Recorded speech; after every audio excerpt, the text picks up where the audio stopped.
कारण त्यांच्या अभंगांची संख्या कमी आहे. कमी असून आपल्या कोणाला ते अभंग येत नाही. ठराविक 2-4 अभंग येतात फक्त सावता महाराजांचे. सर्वांशाने या अभंगाकडे आपण गेलोच नाही. तर सांगायचा हेतू असा आहे, जरी त्यांची ती अभंग संहिता छोटी असली ना, तर विशेष महत्वाची ती कशी, वडाचं झाड किती मोठं असतं, बी छोटं असतं, तसं इतर वाङ्मय किती मोठं असलं, तसं बी जसं असतं छोटं, तसे सावता महाराजांचे अभंग जरी कमी संख्येचे छोटे असले तरी पण ते बीजत्व दशा त्यामध्ये आहे. आणि त्या बीजाचं रोपण केलं तर मोठासा वृक्ष होऊ शकतो. तर आपण पुढच्या सावता महाराज पुण्यतिथीपर्यंत शक्यतो 40 अभंग उपलब्ध करायचे आणि रोज ते पाठ करायचे, रोज म्हणायचे, दुसऱ्याला म्हणायला लावायचे. म्हणजे पुढच्या पुण्यतिथीपर्यंत हा अभंग गाथाच पाठ होईल. छोटासा आहे का, जसं रामभाऊ महाराज त्यांनी पूर्ण तुकोबारायांचा गाथाच पाठ केला. छोटे कदम माऊली, मोठे कदम माऊली यांनी पूर्ण ज्ञानेश्वरीच पाठ केली.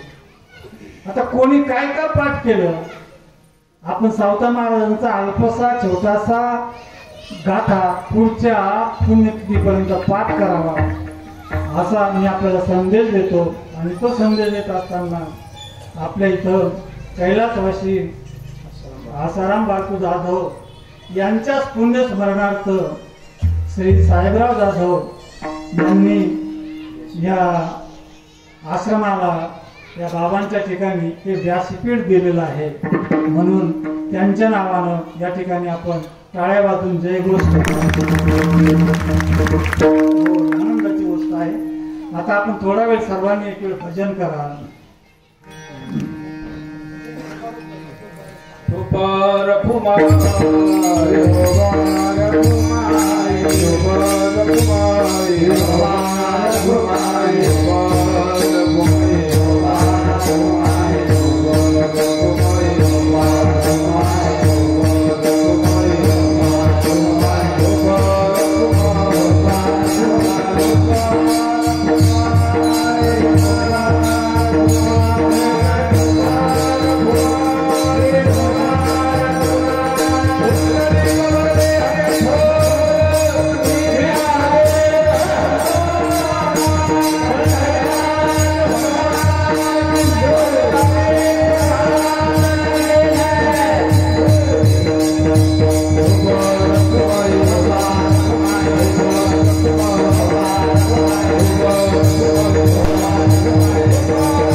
या ठिकाणी काल्याचा प्रसाद आपल्याला प्राप्त करायचा आहे. भगवंत निर्गुण निराकार असणारा परमात्मा सगुण साकार होतो आणि सगुण साकार झाल्यानंतर खऱ्या अर्थानं आपल्याला त्या भगवंताकडून प्रसादाची प्राप्ती होते. विठ्ठल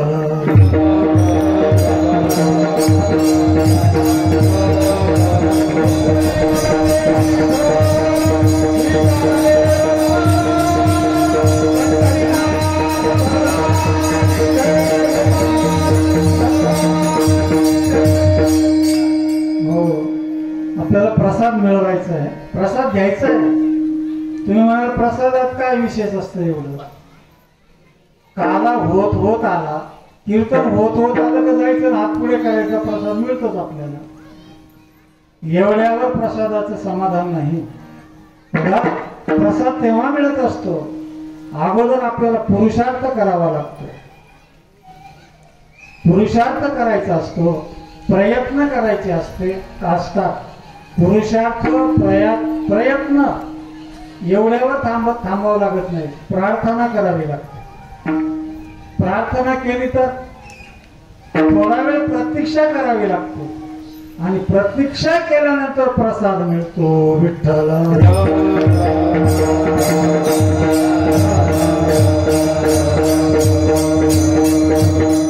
पुरुषार्थ काय? पुरुषार्थ हा आहे आमच्या जीवनातला की आमचा जीवाचा उघडा जिकडे आहे तिकडून त्याला बाजूला काढून इकडं परमार्थाच्या मार्गाला लावणं, अध्यात्माकडे आणणं हा पुरुषार्थ आहे. आणि तो पुरुषार्थ करीत असताना अनेक प्रयत्नांची शिकस्त करावी लागते. आणि मग ते प्रयत्न करीत लगेचच आपल्याला काही मिळत नसतं. प्रयत्न करावे लागतात. आणि तुम्ही आम्ही गेले अनेक दिवसांच्या पासून या संतांच्या मार्गदर्शनानं या प्रसाद मिळण्याच्या प्रतीक्षेमध्ये आहोत, प्रयत्नरत आहोत. आणि प्रयत्नरत असल्यानंतर आम्ही अनेक वेळा भगवंताची प्रार्थना देखील केली. रोज प्रार्थना करतो आम्ही, त्वमेव माता च पिता त्वमेव. आणि पहा, एवढी प्रार्थना करतो देवाची, एवढी प्रार्थना करतो, नतमस्तक होतो, पण आमच्या ठिकाणी उतावीळपणा असतो. तर तो उतावीळपणा सुद्धा नसला पाहिजे. उतावीळपणा जाण्यासाठी आम्हाला प्रतीक्षा करावी लागणार आहे. बघा, पुरुषार्थ प्रार्थना केल्यानंतर प्रतीक्षा, आम्ही प्रतीक्षा करीतो ना. देवाची प्रार्थना केली ना, गेलो ना आता पंढरपूरला, आम्ही देवापुढे नतमस्तक झालो ना, मग देवाने आता बघावं ना आमच्याकडे. अहो, तुम्ही प्रार्थना केली, आता प्रतीक्षा करा ना काही दिवस. प्रार्थना केल्याबरोबर असं थोडं होत असतं. जसं आपण शेतात पेरलं आता गेल्या महिन्यात, 1.5 महिन्यात, 2 महिन्यापूर्वी पेरलं, लगेच दुसऱ्या दिवशी मिळेल का आपल्या हातामध्ये? नाही. त्यासाठी प्रतीक्षा करावी लागते. प्रतीक्षा. आणि ती प्रतीक्षा करीत असताना ज्या वेळेला ते फळ आमच्या पदरात पडतं ना, तोच प्रसाद असतो. विठ्ठल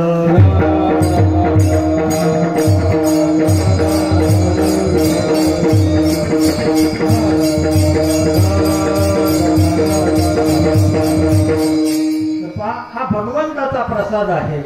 दही आणि लाहीचा प्रसाद आपल्याला मिळवायचा आहे.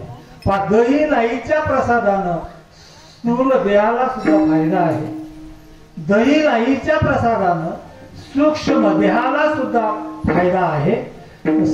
आणि दही लाहीच्या प्रसादानं आमच्या अंतःकरणात सुद्धा फायदा आहे. म्हणजे याचा त्रिविध प्रकारे याचा फायदा होतो.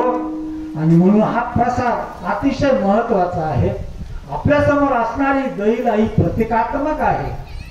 आम्हाला जो प्रसाद हवा आहे तो जीव ब्रह्मैक्य काल्याचा प्रसाद आहे. जीव आणि ब्रह्म एक होणं हा प्रसाद आहे, हा काला आहे.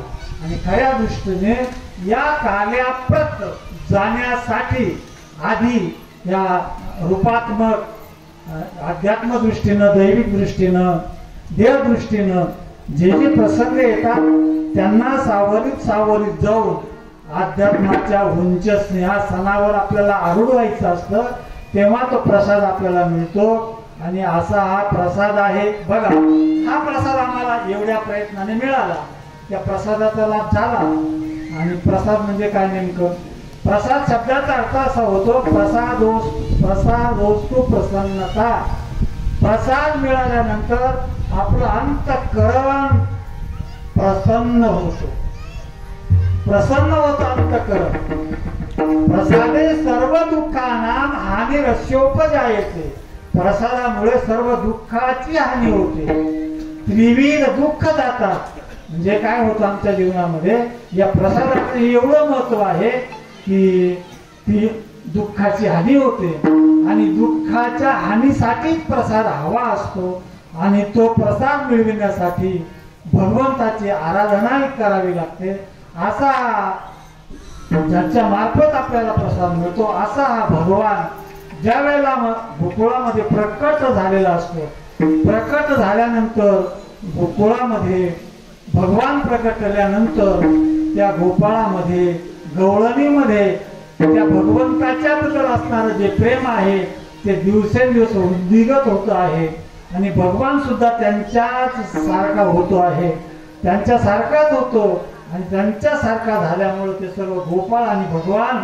त्या गोकुळामध्ये त्या गवळणींना त्रस्त करीत असतात आणि त्रस्त झाल्यानंतर त्या गवळणी यशोदेला गाराने देतात त्या गवळणी यशोदेला सांगतात काय सांगतात यशोदेला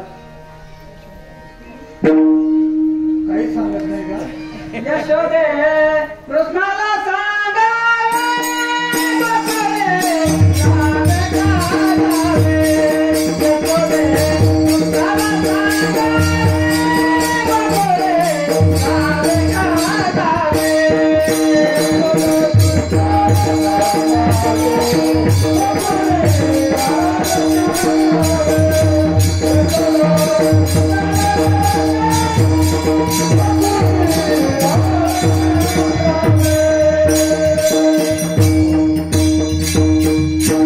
यशोदेला गाराने घेऊन यायच्या सांगायच्या यशोदेने भगवंताला सांगून पाहिलं शेवटी यशोदेच्याही लक्षात आलं की हा एवढा हे झाला तर कुणाचंच ऐकत नाही म्हणून याला आता इथं ठेवणं बरं नाही म्हणून त्या यशोदेनं त्या मातेनं भगवंताला सांगितलं की आता उद्यापासून अरे तुम्ही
यशोदेने भगवंताला सांगितलं की उद्या गाई घेऊन जंगलात जायचं भगवान गोपाळांना सांगतात की गोपाळांनो माझ्या आईचा आदेश आहे आपण सर्वांनी आता त्या गोकुळामध्ये असणाऱ्या वृंदावनामध्ये त्या अनेक वनामध्ये यमुनेच्या पुढे जायचं आहे गायी सांभाळायच्या आहे आणि पहा एवढा अखिल कोटी ब्रह्मांड नायक परमात्मा गायींच्या पाठोपाठ जातो गायींची सेवा करतो आहे आणि पहा अशी गायीची सेवा करीत करीत बरेच दिवस जातात आणि एके दिवशी भगवान म्हणतात गोपाळांनो बघा मी आजवर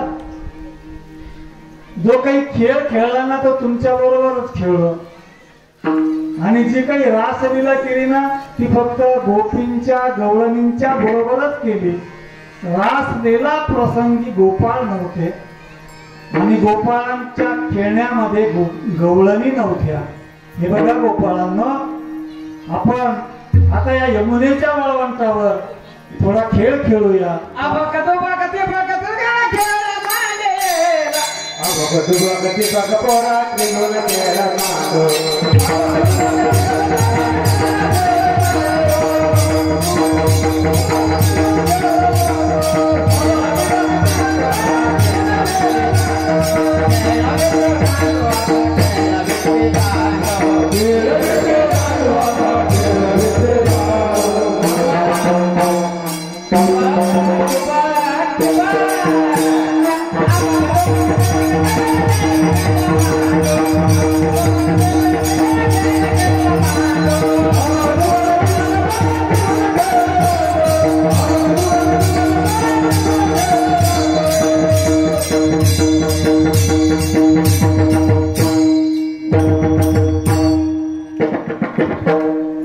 त्या गोपाळांच्या बरोबर भगवान स्वतः खेळतात. हो, एवढं मोठं भाग्य आहे त्या गोपाळांचं.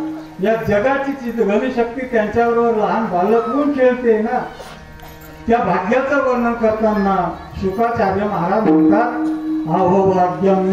अहो भाग्यम नंद गोपव्रजौकसाम यन्मित्रं परमानंदम पूर्ण ब्रह्म सनातन. जे सनातन ब्रह्म आहे ते गोपाळांच्या बरोबर खेळतं. किती मोठे भाग्यवान गोपाळ आहे बा. खेळून खेळून थकल्यानंतर ते म्हणतात की आता कुठवर खेळायचं, आता किती वेळ खेळायचं का, आता वेळ झाला, आता कुठला वेळ झाला, आता आपल्याला भूका लागलेली आहे, आता आपल्याला जेवण करायचंय, भोजन करायचंय. म्हणून सगळ्यांच्या शिवऱ्या आणा. म्हणून खडकी सोडेल्या मोठा आजीचा दहिकाला गोमटा. भगवंतांनी सगळ्यांच्या शिदोऱ्या एकत्र केलेल्या आहेत बघा. एवढं मोठं भाग्य आहे त्या भगवंताचं. गोपाळासारखे मित्र त्याला लाभले. त्या गोपाळांचं केवढं मोठं भाग्य आहे की भगवंत त्यांना लाभला. आणि पाते सर्वांच्या शिदोऱ्या भगवान एकत्र करतात. एकत्र केलेल्या त्या शिदोऱ्यांचा प्रसाद काला भगवंत वाटतात. हो, म्हणजे बघा, तो प्रसाद वाटण्याचा अधिकार भगवंताला आहे. प्रसाद देतो पंढरीनाथ. आणि एक संतांना अधिकार आहे, माझा ज्ञानराज गोपाळाशी लाह्या वाटी. म्हणजे बघा, हा प्रसाद देण्याचा अधिकार किती मोठ्या लोकांना. हे मोठे लोक प्रसाद देतात. असा मोठा असणारा भगवान सगळ्या गोपाळांच्या शिदोऱ्या एकत्र केलेल्या आहेत. आणि एकत्र केलेल्या शिदोऱ्यातून सगळ्या गोपाळांना सरोवर कमळाकार बसवतो आणि सगळ्यांच्या मध्ये उभा राहतो. बघा, हे जे दृश्य आहे ना, हे विलोभनीय दृश्य आहे. हा भगवान गोपाळांच्या मध्ये आहे. ते यमुनेचं वाळवंट आहे. त्या यमुनेला, त्या तिथल्या सगळ्या परिसराला, सगळ्या दृश्य सगळ्यांना, एवढंच नव्हे, वैकुंठात राहणारे, स्वर्गात राहणारे, तिथं राहणाऱ्या लोकांना हे सुख हवं वाटलं. आणि म्हणून ते स्वर्गातले देवता सगळे इच्छा करायला लागले की आम्हाला हा प्रसाद मिळावा. पण त्यांना तो प्रसाद मिळाला नाही. का मिळाला नाही त्यांना तो प्रसाद? त्यांच्याकडे असा काही अहंकार होता. त्या अहंकारामुळे त्यांना तो प्रसाद मिळाला नाही. अहंकार होता म्हणजे नेमकं काय बघा, त्यांना असं वाटलं आपण इथं जायचं, त्यांच्यापुढे हात पसरायचा, प्रसाद मागायचा, हे आम्हाला उचित वाटत नाही. पण आपण मासे होऊ. हे गोपाळ ज्यावेळेला प्रसाद खातील आणि मग यमुनेवर हात धुवायला येतील, हाताला काहीतरी कण लागलेला असतो, तो कण जरी मिळाला आम्हाला तरी प्रसादाची पूर्णता आम्हाला लाभल्यासारखी होईल. म्हणून हे देव सगळे मासे झालेले आहेत. तर म्हणजे याचा अर्थ असा की देव एवढे बिंडोक होते, त्यांना मासा होणं परवडलं. काल्याची आसे देव झाले मासे.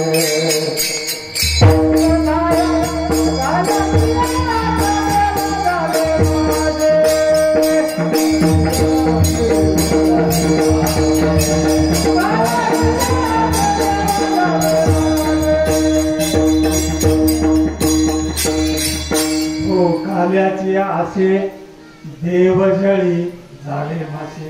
काल्याच्या आशेनं देव जळामध्ये पाण्यामध्ये मासे झाले.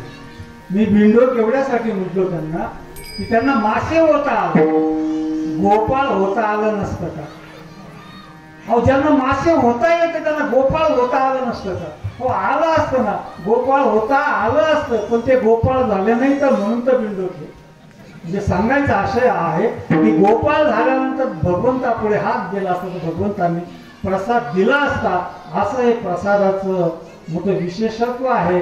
आणि ते दृश्य स्वर्गातले गंधर्व किन्नर सगळे लोक पाहत होते की हा भगवान गोपाळांना काला देतोय. का प्रसंग आहे तो, तर पहा त्या प्रसंगाचं गांभीर्य वर्णन केलेलं आहे शुकदेव मुनींनी.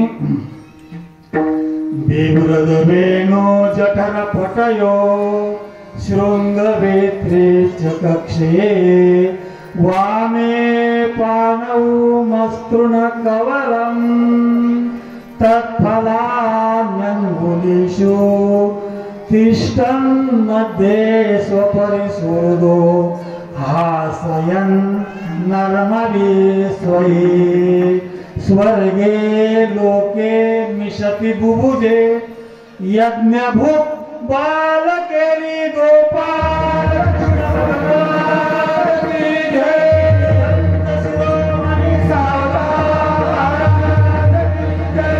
Dnyaneshwar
Thank you.